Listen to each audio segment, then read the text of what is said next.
Triple R తర్వాత global లెవెల్లో craze తెచ్చుకున్నాడు యంగ్ టైగర్ ఎన్టీఆర్. ప్రస్తుతం ఒక పక్క కొరటాల శివ డైరెక్షన్లో దేవర సినిమా చేస్తున్న తారక్ మరో ప్రక్క హృతిక్ రోషన్తో కలిసి వార్ 2లో కూడా నటిస్తున్నాడు. ఈ రెండు సినిమాలతో బాక్సాఫీస్ పై మరోసారి తన స్టామినా ఏంటో ప్రూవ్ చేయాలని చూస్తున్నాడు. ఇక ఈ సినిమాల తర్వాత ప్రశాంత్ నీల్తో ఎన్టీఆర్ సినిమా లైన్లో ఉంది. సలార్ 2 కన్నా ముందు ప్రశాంత్ నీల్ ఎన్టీఆర్ సినిమానే సెట్ మీదకు తీసుకెళ్తారని తెలుస్తుంది. ఎన్టీఆర్ కోసం పాన్ ఇండియా హీరోయిన్ రష్మిక మందనని ఓకే చేసినట్టు తెలుస్తుంది. తారక్తో రష్మిక కలిసి చేసే మొదటి సినిమా ఇదే అని చెప్పొచ్చు. ఎన్టీఆర్ దేవర సినిమాలో జాన్వీ కపూర్ హీరోయిన్గా నటిస్తుంది. వార్ 2లో ఎన్టీఆర్కి జోడీ ఎవరన్నది ఇంకా నిర్ణయించుకోలేదు. కానీ ప్రశాంత్ నీల్ సినిమాలో మాత్రం రష్మికని లాక్ చేశారు.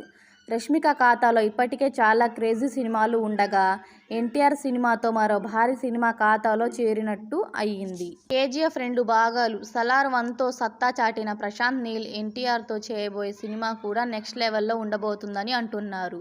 ఈ సినిమాలో హీరోయిన్గా నేషనల్ క్రష్ రష్మికని ఫిక్స్ చేసినట్టు తెలుస్తుంది.